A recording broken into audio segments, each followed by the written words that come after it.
Tarán. Eh, Recuerden que habíamos estado hablando acerca de Jacob, ya, particularmente como decía el Pancho, el patrón marcaba que el segundo iba a ser el que iba a alcanzar las cosas, la bendición y el que iba a hacer las cosas bien.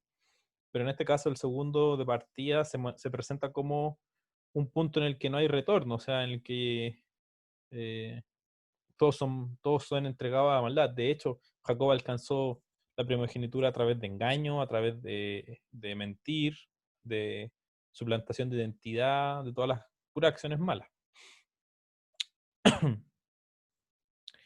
Bueno, como habíamos hablado, Jacob se ha robado la bendición de su hermano, ha engañado a su padre, actos de maldad, ¿ya? Solo para obtener su deseo. Entonces, obviamente no, si bien alcanzó la bendición, fue que se la robó, ¿ya? Sí. ¿Pero por qué ahora tenía el tanto deseo de tener la primogenitura? Probablemente por Porque cómo. era, porque era algo como muy, muy, muy bueno en ese Lo que tipo. pasa es que el que tenía la primogenitura es la persona que va a recibir toda la riqueza y la persona que va a ser el que va a estar a cargo de de todo lo que viene después. O sea, él va a ser Mm, como el jefe. Él va a ser el mm. jefe. Ay, no, va como a tomar el lugar del papá. Ah, Va a tomar el lugar como claro, del pues, papá. claro, él va a ser el nuevo jefe. Mm. Y probablemente como nacieron casi al mismo tiempo, yo creo que de chico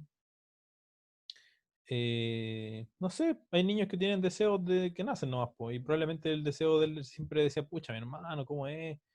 Y me gustaría, y probablemente la mamá también le inculcó mucho esa idea desde chico, po, o sea, que quizás Jacob parecía ser una persona mejor, más sensata, como para, Liderar. claro, para estar a cargo y relevar a su padre, no como Esaú, que lo miraban y era como, ay, ay, ay.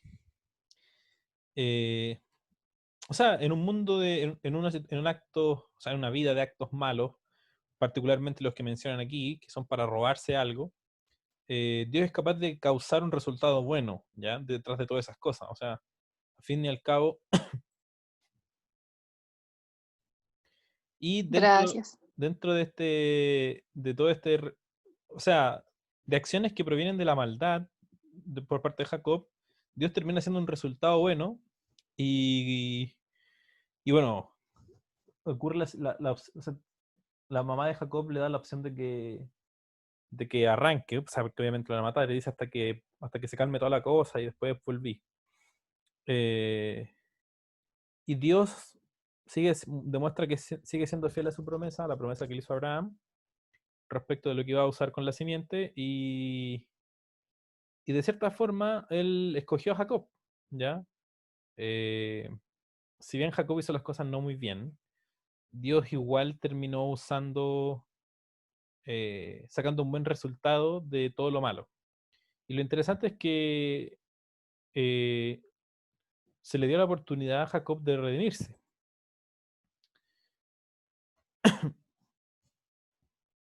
Vamos a leer un texto aquí importante. Esto es Génesis capítulo...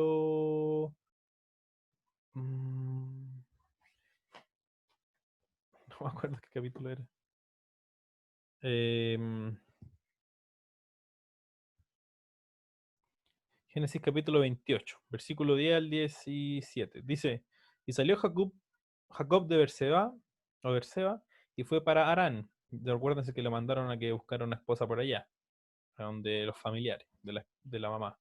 Y llegó a cierto lugar, ya, X, y pasó la noche allí, porque el sol se había puesto. Tomó una de las piedras del lugar y la puso de cabecera y se acostó en aquel lugar. Y tuvo un sueño. Y aquí había una escalera apoyada en la tierra, cuyo extremo superior alcanzaba hasta el cielo. Y aquí los ángeles de Dios subían y bajaban por ella. Y aquí el Señor estaba sobre ella, o sea que estaba en la otra punta. Cuando dice el Señor es Jehová, ya la Valera dice Jehová. Y Jehová estaba sobre ella, en la otra punta, y dijo, yo soy Jehová, el Dios de tu padre Abraham, y el Dios de tu padre Isaac. La tierra en la que estás acostado te la daré a ti y a tu descendencia. También tu descendencia será como el polvo de la tierra y te extenderás hacia el occidente y hacia el oriente, hacia el norte y hacia el sur. Y en ti y en tu simiente serán benditas o bendecidas todas las familias de la tierra. He Perdón, aquí, Génesis, ¿cuánto hay? 28. He aquí, yo estoy contigo y te guardaré por donde quiera que vayas y te haré volver a esta tierra, porque no te dejaré hasta que se haya hecho lo que te he prometido. Despertó Jacob de su sueño y dijo, Chupaya, ciertamente Jehová está en este lugar y yo no lo sabía. Y tuvo miedo y dijo, cuán imponente es este lugar. Esto no es más que la casa de Dios y esta es la puerta del cielo. Este es un extraño evento que tiene Jacob, pero es el evento por el cual Dios decide presentarse a él, así como lo hizo con Abraham, y le dice la misma promesa, o sea, le confirma la promesa. Lo que está haciendo a través de esto es decir, a través de ti, Jacob, llevaré a cabo lo que le dije a tu padre Abraham. O sea, nos está diciendo otro dato. Por medio de él vendrá este ser humano. Lo que obviamente descarta a Jacob, sino que está diciendo que tiene que seguir la simiente de él. O sea, vendrá por la simiente de él. Ya no es él, sino que vendrá por la simiente de él. Lo importante de todo esto es que le está diciendo, o sea, le está mostrando algo fundamental, eh, particularmente el hecho de que, como habíamos comentado el otro día, el cielo con la tierra están conectados, no están separados 100%. Lo que vemos nosotros acá es cuando le dice la escalera que alcanzaba hasta el cielo, ¿ya? Es importante porque ¿quién está en el cielo? En el cielo está Jehová, el Señor. O sea, lo que nos están diciendo es que esta representación de que el cielo es el lugar, eh, de cierta forma se transforma en la metáfora para ellos del lugar donde Dios habita. Entonces, lo que pasa entre en el cielo, o sea, lo que pasa en este punto es que hay una conexión. Los seres que están en el lugar de Dios, en el lugar de allá, pasan para acá y otros pasan de acá para allá, o sea, es un punto de conexión entre ambas. Y Jacob no dice solo eso, sino que dice que ese es el lugar donde Dios habita. Es como uno de esos puntos por el cual se puede acceder a Él. Es una puerta hacia ese lugar donde está Dios. Tal como es como un paso a el Edén, el lugar donde estaba Dios. Esto es súper importante porque le hace ver a Jacob y le hace ver al lector y a las personas que están entendiendo la historia que no solo Dios tiene un deseo de mantenerse en contacto con el hombre, que es lo que hemos visto desde Abel en adelante, sino que el hecho de que Dios no ha cortado toda la comunicación con nuestra dimensión, por decirlo así, sino que el espacio de Dios y el espacio de los hombres tiene puntos de contacto entre el cual ellos pueden acceder acá y de vuelta. Y eso es lo que Jacob ve en este lugar, como idea importante para la historia. Y la otra cosa importante es que le está diciendo algo súper, súper fundamental. Y es exactamente la misma promesa que le hizo a Abraham. ¿Ya? O sea, con esto se nos confirma algo súper importante y es que Jacob es la persona por la cual Dios va a seguir, o sea, es la persona que Dios va a usar, que él escogió usar, no su hermano, sino que él, para llevar a cabo su plan de redimir la creación. Y esto es lo que está hablando Pablo en el capítulo 9 de Romanos, ¿ya? Que Dios siempre escogió a unos sobre otros para llevar a cabo su plan de redención. ¿Ya? Recordemos que en Romanos 9 no está hablando acerca de escoger para salvación, sino que escoger para llevar a cabo su propósito de redención. Y vamos a seguir viéndolo más adelante.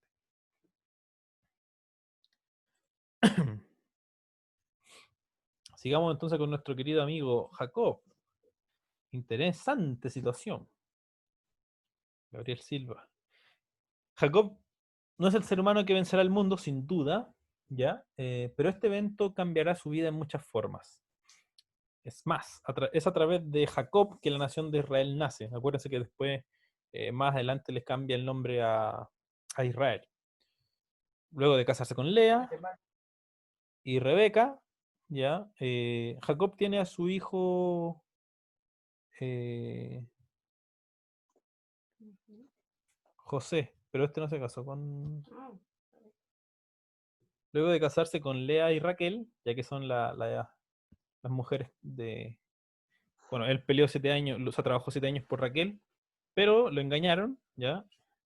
Y le pasaron a Lea, y luego tuvo que trabajar 7 años más para quedarse con Raquel. Y tuvo a su hijo favorito, la Biblia dice que lo amaba más que todos, porque era el hijo de su vejez y era el hijo de la mujer que la amaba, que era José. Y José es un personaje particularmente distintivo, ¿ya? Yo creo que todos podrían saber más o menos por qué. Hay algunas características de José muy, muy, muy interesantes. Eh, ya sabemos que a través de, de la descendencia de Jacob vendrá la bendición para todas las naciones. Y José es el primer hijo de Jacob con su esposa Raquel. Ya pueden leer la historia desde Génesis 29 en adelante. o ver la película. O en la película. No vean, lean la historia mejor. Jacob tenía preferencia por José, ¿ya? Pero José se sentía uno más. Recuerdan la historia cuando él le regaló la manta, que tenía varios colores porque la amaba mucho, y él salía a mostrar a los hermanos se enojaban. No sé cómo no te dio cuenta, pero- Y la historia de José es marcada por un par de sueños que él tiene y que decide como niño bueno contar a su familia. Bueno, ya más o menos joven, no era niño tampoco, sino que joven. Esto, esto es el texto. Dice así. Si este es Génesis 37, ¿ya? Génesis 37.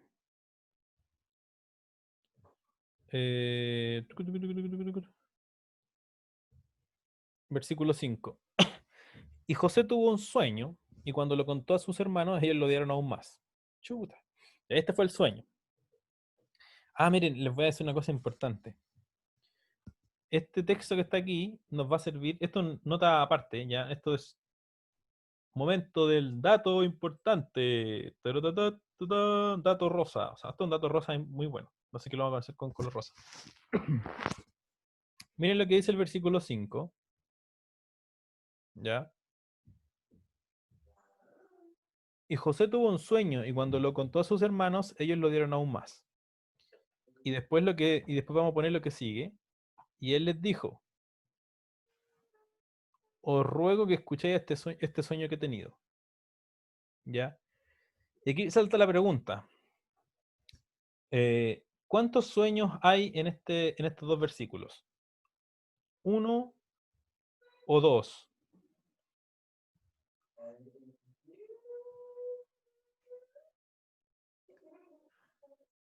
En estos dos versículos, ¿cuántos sueños hay? ¿Uno o dos?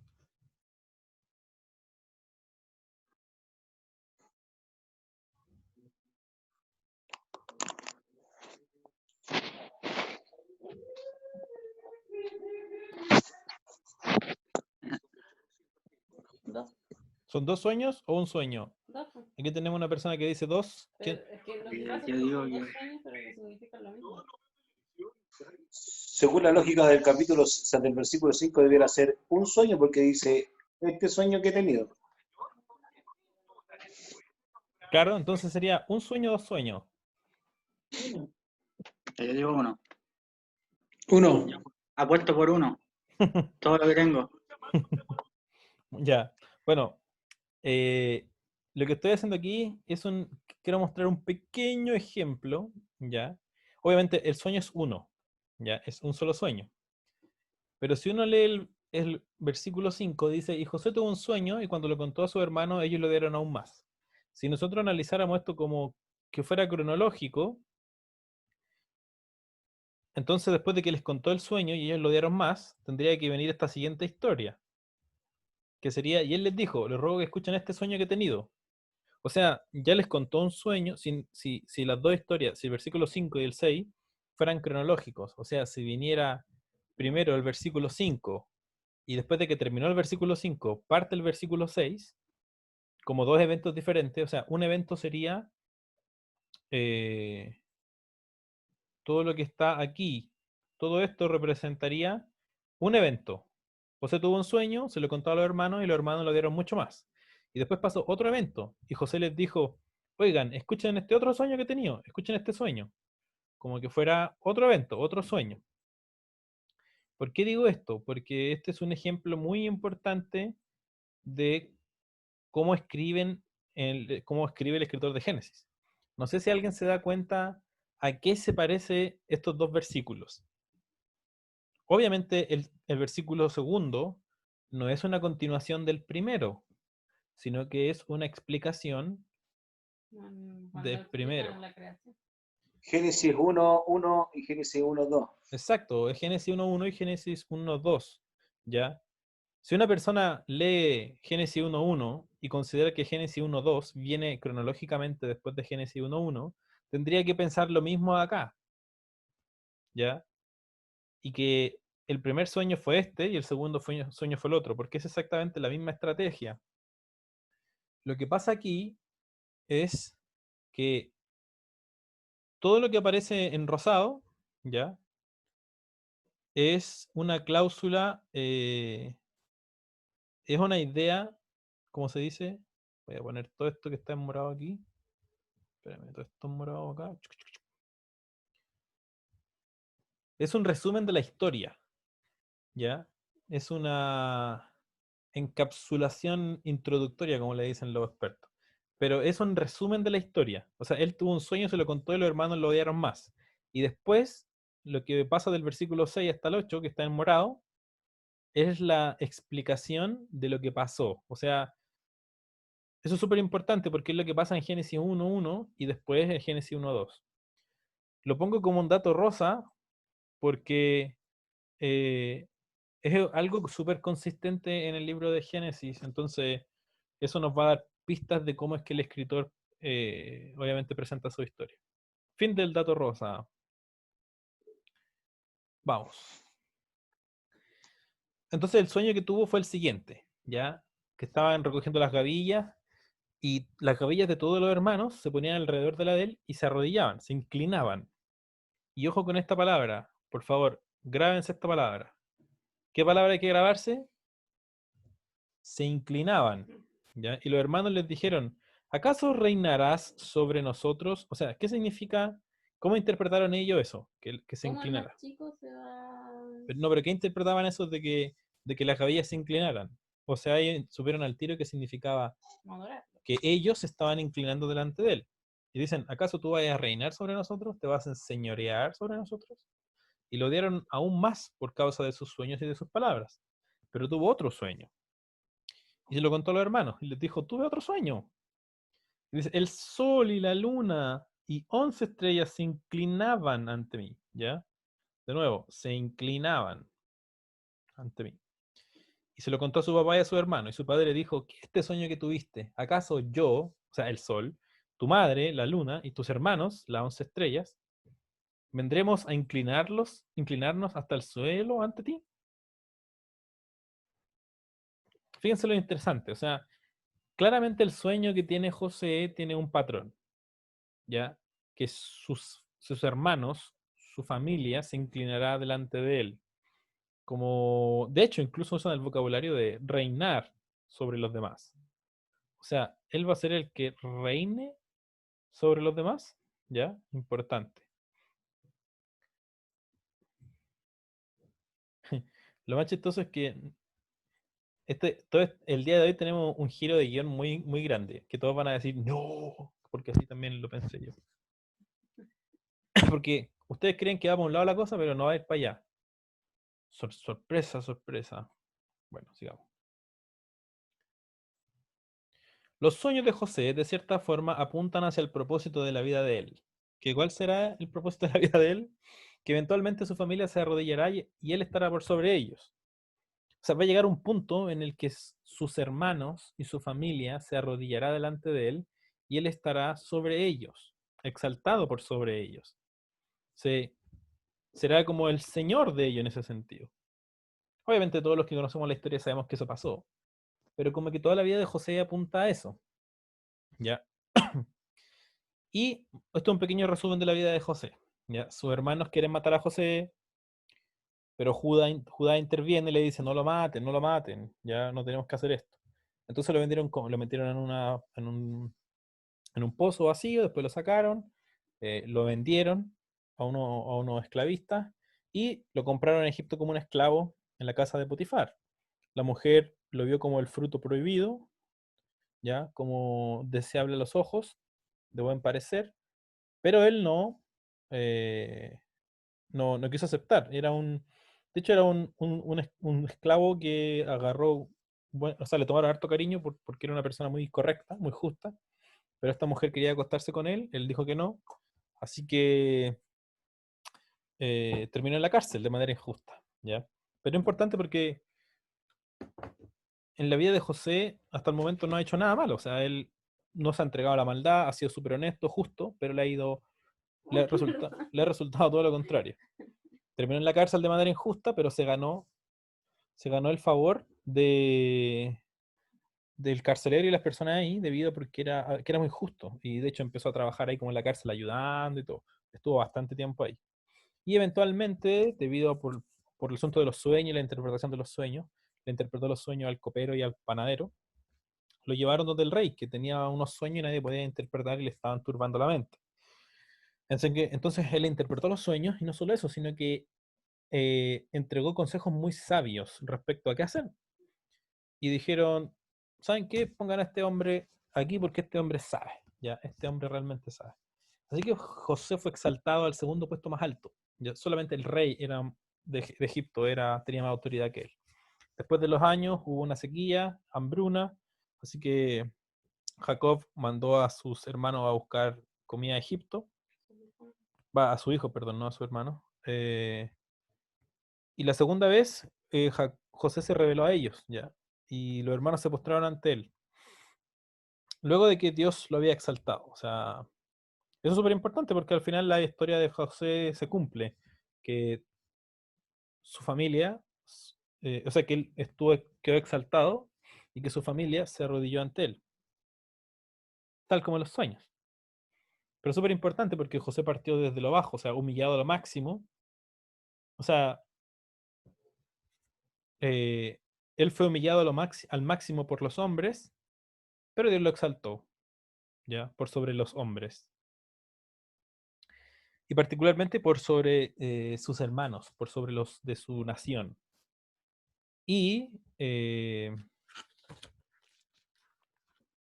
otra cosa importante sobre José es que nunca se menciona que él hizo nada malo.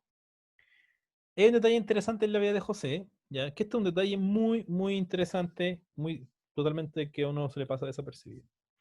Luego de que su padre llora su supuesta muerte, ya en el capítulo 37, como termina ese capítulo, hay una pequeña historia entre medio de cuando venden a José y la historia de José en Egipto. Y es el capítulo 38, ¿ya? Y es la historia de Judá y Tamar. Es la historia de los hijos de Judá. Acuérdense que tuvo un hijo, se casó con Tamar y murió sin tener descendencia. Judá le pasó al segundo, pero dice la Biblia que él vertía en tierra para no levantarle descendencia al hermano. Y la cosa es que murió.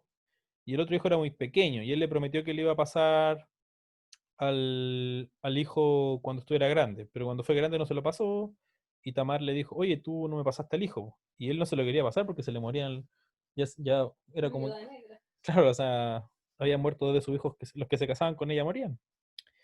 Entonces el asunto que fue lo que hizo ella, se disfrazó de prostituta y un día Judá se la vio y se acostó con ella. Y le dijo, ¿pero qué me vaya a dar? Y le dijo, no, te voy a pagar con un cordero. Y él le dijo, ya, pero ¿qué me va a dejar en parte pago? Y le dejó un par de cosas que son su anillo y que son cosas muy únicas, que no se repiten.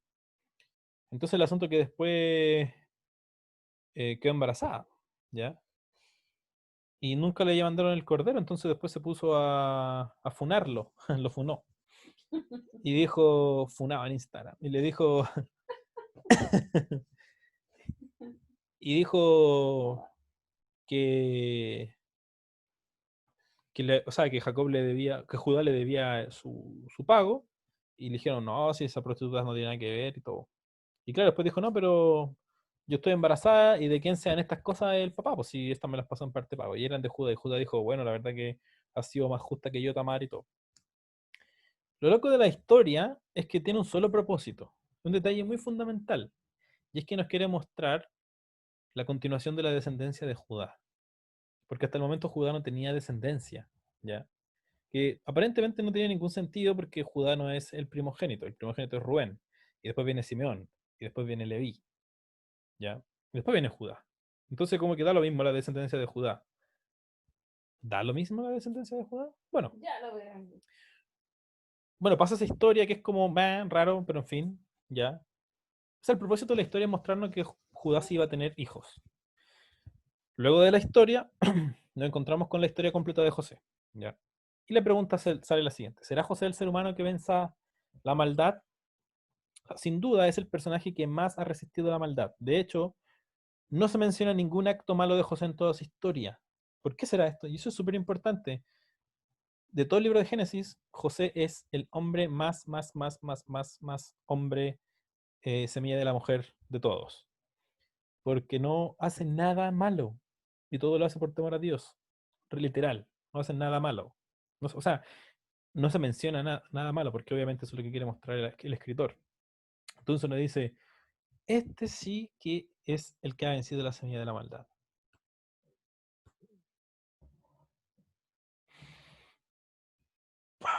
Bueno, después de que llegamos al final del libro de Génesis, claro, casi al final, capítulo 49, pasa una cosa muy interesante, ¿ya? Y es que Jacob va a bendecir a todos sus hijos en el capítulo 49 antes de morir. Su primogénito Rubén lo bendice, ¿ya? Sus hermanos, Simeón y Leví, no reciben la mayor bendición por parte de su padre. Respecto de quién sería el que llevaría el linaje real, o sea, quién iba a estar a cargo de toda esa familia, quién iba a estar ahí mandando, sino que es Judá el que recibe esa bendición. Ahora, ¿por qué Rubén no la tiene? Porque él mancilló la cama, o sea, la cama de su padre, esa es la idea, es porque se acostó con una de sus esposas, ¿ya? Así que, pues, sonó. Simeón y Leví, ¿por qué no? Porque cuando fueron a Siquem, Esa era una corporación de bro. eh, acuérdense que le dijeron, oye, es que no, uno de ellos se acostó con Dina, con una de las hermanas, pero la violó y dijo, pero que se había enamorado y quería casarse con ella. Entonces le dijeron, ya, te entregamos, o sea, tú puedes casar con ella, pero tienen que circuncidarse porque son nuestras reglas. Ya, pues ni un problema. Entonces los circuncidaron a todos y esperaron hasta, creo que el séptimo día, el sexto día, o el octavo día, no me acuerdo. Pero No, era cuando estaba muy débil. hasta el día que hay más dolor. Creo que era, bueno, si alguien, es un dato totalmente que no viene al caso, pero creo que en el cuarto día, no me acuerdo, no lo recuerdo bien. Pero cuando el día de más dolor, Simeón y Leví mataron a todos, ¿ya? Porque no, Venganza. claro, por venganza, No escucharon a Don Ramón. porque lo que habían hecho era, habían avergonzado el nombre de su hermana. Entonces Jacob, después cuando se enteró, dijo, pero ¿por qué hicieron eso? No lo podía creer, no lo podía creer, porque lo hicieron a espaldas de su papá. Entonces, obviamente perdieron, ¿ya? Ahora bien, por qué entregárselo a Judá si José es el gran hombre? Y pasa algo muy raro con José, y es que no existe la tribu de José. Es como que José no está contabilizado, es una figura distinta. De hecho, lo que hace Jacob es como adoptar y tomar como hijos suyos a los hijos de José, a Neftalí y a Manasés. Y ambos son la media tribu, o sea, eh, la tribu que hubiese sido de José ya no es la tribu de José, sino que es la media tribu de Manasés y de Neftalí. Entonces es raro porque José ya no tiene nada que ver con los hermanos, no es un patriarca, no cuenta como parte de ellos, es como un personaje X, como que sobresale en su generación. Pero ¿por qué no darle a él la bendición? Si él es, wow, José, José, po. O sea, por qué no dárselo a él? Si de hecho el primer hijo, también de cierta forma es el primer hijo de Jacob, con la esposa que amaba, entonces también de cierta forma era un tipo de primogénito. Eh, y era el hijo, o sea, grande y gordo. Entonces había que, ¿por qué no dárselo a él? Pero por alguna extraña razón no, se lo dan a Judá. Y uno dice, raro.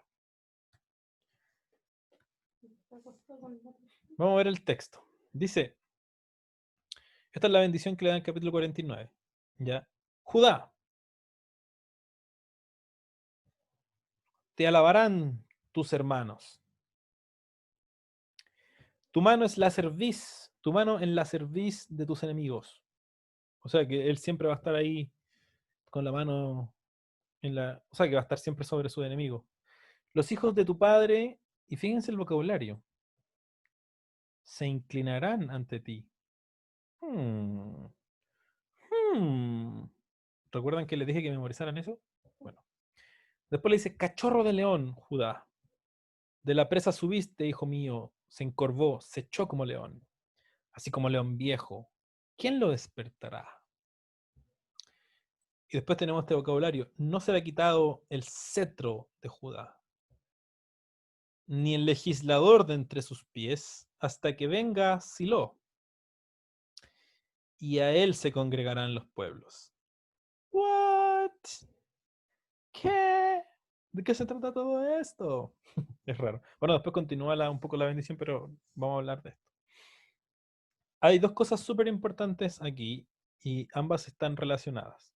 Por un lado tenemos este extraño lenguaje que se había... O sea, ¿ante quién se iban a, hasta quién se iba, ante quién se iban a inclinar los hijos de Jacob? Está José. Ante José. Pero ahora Judá dice no. O sea, Jacob dice no. Se van a inclinar ante Judá. Como una bendición profecía. Y de hecho, en el versículo 10, se le da a Judá la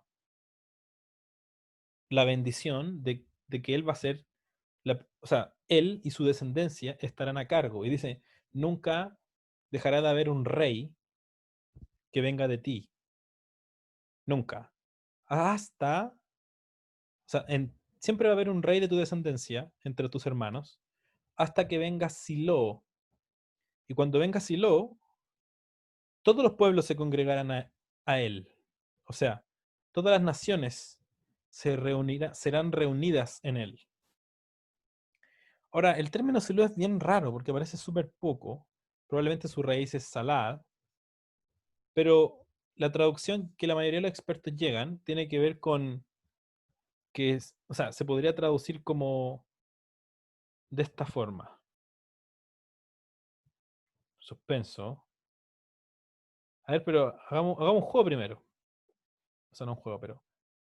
¿Ustedes qué creen que puede significar? Porque yo creo que más o menos van cachando para dónde va la cosa, ¿no? Cristo. Como les mencionaba. Entonces, dice que no será quitado el cetro de Judá, ni el legislador de entre sus pies hasta que venga a quien le pertenece, que probablemente esa es la traducción más correcta o la que todos, la mayoría de los expertos llegan a, a estar en acuerdo. Y también se usa como un epíteto de Mesías, o sea, como una manera de describir al término Mesías. Y de cuando llegue esta persona, a él se congregarán todos los pueblos. O sea, todas las naciones serán reunidas en la persona a quien le pertenece el dominio de Israel, el gobierno de Israel, el cetro de Judá. Y de hecho el término el león de Judá proviene de acá. ¿Ya? O sea, este asunto de que cachorro de león, que Judá es un león. ¿Ya? Y de ahí vendrá, o sea, el león de Judá. Hay un tipo de conexión entre ese tipo de palabras. Ahora, lo interesante de todo esto es que lo que se dice de Judá es que los hermanos se inclinarán ante él. ¿Ya? Vamos a continuar. Y aquí uno empieza las dudas, es igual. Y hay un par de comentaristas que dicen algo súper interesante respecto a esto. Y hay algo bien extraño dentro de esta historia. Primero, José sería delante de quien se inclinarían sus hermanos. Y eso realmente ocurre, ¿no es cierto? Ujú. ¿Ocurrió? Sí. Sí. Pero luego de todo eso, es Judá de quien se dice que sus hermanos se inclinarán. O sea, los hermanos se van a inclinar eventualmente y permanentemente ante Judá. O sea, y eso obviamente a la descendencia también. Y no solo eso, sino que de su simiente vendrán los gobernantes hasta que venga a quien le pertenece el cetro de rey, y a él se congregarán todas las naciones. Y aquí viene la cosa interesante. Es como si la historia de José fuese una demostración de la bendición, profecía, que luego recibe Judá. Como si es que José sea un modelo del Mesías que habría de venir, y su vida es una forma de entender al Mesías que vendrá como rey del linaje de Judá. No sé si se entiende. No mucho. Sí, A ver qué tenemos aquí. Ya. Así queda la cosa. Bueno, vamos a explicar un poquito lo anterior. El asunto es que José como que no queda en ningún lado, po. No tiene tribu, no es patriarca, nada. O sea, todos saben quién es José, y lo que hizo y lo que Dios hizo a través de él, pero ¿qué más queda de José? Es como si José fuese una figura un poco como demostrativa, una figura que no está como del todo ahí eh, incrustada realmente en la cronología o en la real historia de Israel. O sea, no es la simiente de José por la cual viene el Mesías, ni el linaje real, ni el linaje de los sacerdotes, nada. O sea, nada viene de José. Pero la vida de José es una vida muy interesante, porque recuerden cómo se las mencioné. Eh, José es un ser humano, un hombre X normal, que es humillado y luego es exaltado a lo máximo, y la nación a la cual él pertenece, que es la familia de él, que es lo suyo, se humilla ante él, o sea, se termina inclinando ante él. Y lo interesante de todo es que nunca se dio a la maldad, sino que por temor a Dios siempre venció a la maldad, y Dios terminó usando los actos de maldad de los demás contra él para bendición y para exaltarlo. De hecho, mismo José dice, ustedes planearon esto para mal, pero Dios lo usó para bien. Entonces, de cierta forma, no es que José es una imagen de Jesús, eso es súper importante. José, para los escritores del Antiguo Testamento, José no es una imagen de Jesús, pero para el escritor de Génesis, de cierta forma, la vida de José nos representa de manera, porque juntándola con todas las demás ideas que aparecen en el Nuevo Testamento, o sea, en los profetas y más adelante, de cierta forma José representa cómo tendría que ser el que le va a pisar la cabeza a la serpiente. Alguien que no se va a entregar a la maldad, alguien que va a tener que sufrir todas las cosas por la maldad, pero eventualmente va a ser exaltado entre sus hermanos. Pero lo importante es que todo lo que se describe, todo lo que a José le pasó, o sea, todo lo que le pasa a José es lo que después se profetiza que le va a pasar a Judá. ¿Se entiende? Es como que si Dios estuviera demostrando lo que va a hacer en esa persona, en José. Todo lo que va a hacer, o sea, el resultado final de todo su plan de restauración de todas las cosas es algo que va a ocurrir a la manera de similar con lo que, o sea, a través de la demostración de José. Pero no va a pasar ni con José ni con la descendencia de José, sino que va a pasar con la descendencia de Judá. Y por eso es tan importante el capítulo 38, porque nos aseguran que Judá sí va a tener descendencia. O sea, ¿por qué mostrarnos eso si Judá no era el primogénito? Es como que si el escritor, los autores nos quisieran, con ese lenguaje de decir, ante José se inclinarán todos sus hermanos.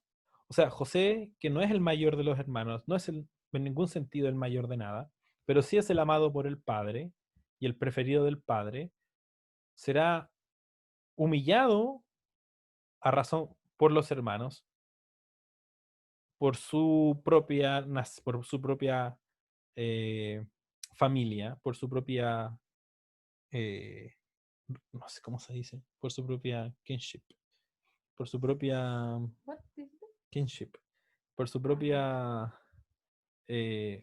familia, de cierta forma, por su propio pueblo, pero será Por su propia sangre. por su propia sangre, claro. Y de hecho intentan matarlo, ¿ya?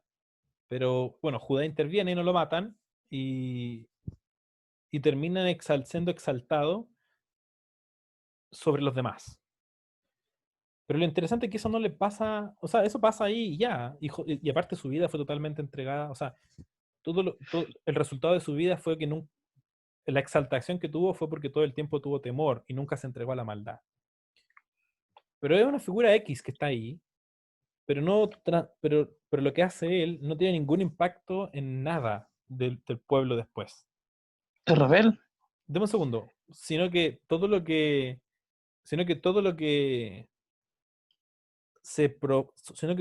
pasa con José es lo que después se profetiza que va a pasar con la descendencia de Judá.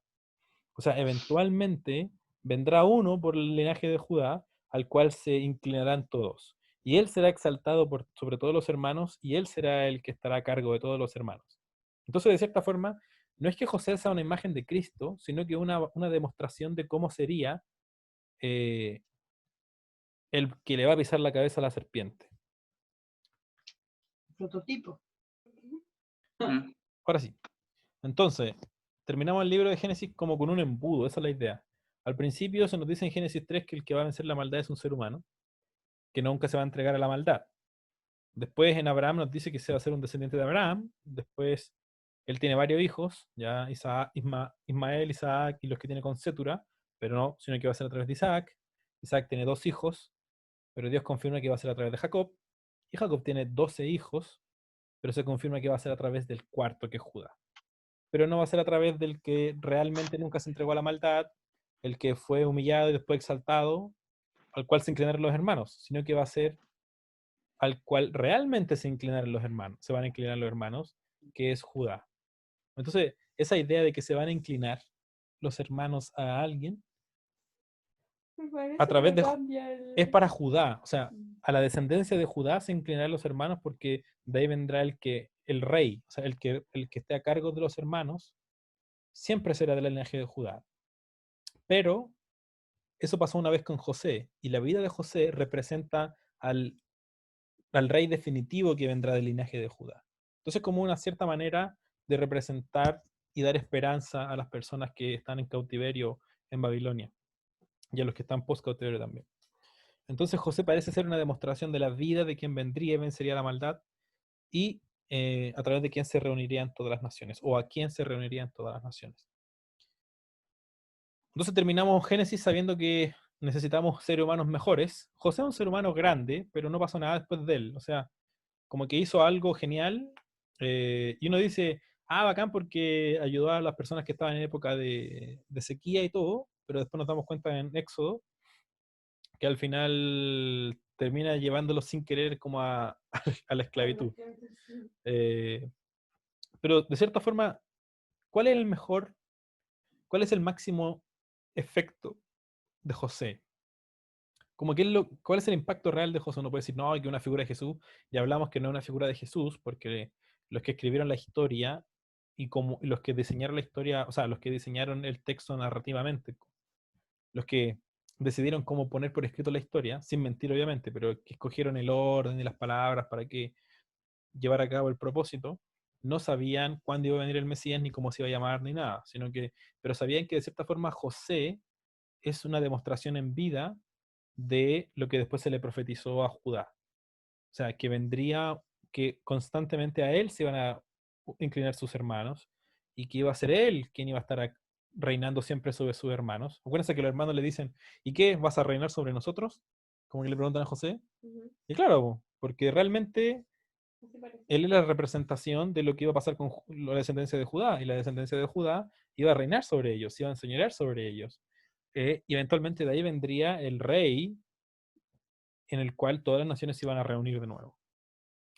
Entonces, como que el impacto más grande de José es que nos deja nos aporta un nuevo granito de arena, una nueva categoría. Entonces, tenemos que buscar a una persona en la Biblia ahora, que no solamente va a ser un ser humano, que no solamente va a venir de Judá, sino que va a ser una persona que va a ser humillado por por su propio pueblo, por su propia familia, que solamente, claro, en base a la maldad y en base a la envidia y en base a al enojo y al odio y a los celos, van a querer hacerle solamente lo malo, destruirlo, matarlo, pero nunca se va a entregar a la maldad, nunca se va a entregar a la maldad, y eso va a ser lo que Dios usará. O sea, los actos de maldad contra él, Dios los va a usar para exaltarlo a lo máximo. O sea, los seres humanos de su propio pueblo, de su propia familia, van a querer destruirlo, pero Dios va a usar ese acto para exaltarlo sobre los demás. Y en él van a ser reunidas todos los pueblos. Y eso es interesante porque calzan las profecías, las promesas. En él serán benditas todas las naciones de la tierra, en él se reunirán todas las naciones de la tierra. Entonces ahora nos han aportado un poquito de más de imagen. O sea, ya tenemos más ideas de cómo será un poco el proceso, ya sabemos un poco más cómo va a ser la historia. ¿Ya? Ese es el gran aporte de José, pero el gran aporte también de Judá en la historia. Y ahora nos quedan, bueno, realmente no vamos a ver todas las personas, pero para que sepan un poco para dónde va, vamos a ver, las personas importantes que vamos a revisar son Moisés, un poco de Josué, David, lenguaje de los profetas, o sea, cómo los profetas miran hacia el pasado y por eso hacia el futuro, y terminamos con Daniel. Ya así que nos quedan Moisés, Josué va a ser uno, David los profetas va a ser otro, y Daniel va a ser otro, así que nos quedan 3 o 4 más para poder hablar sobre esto.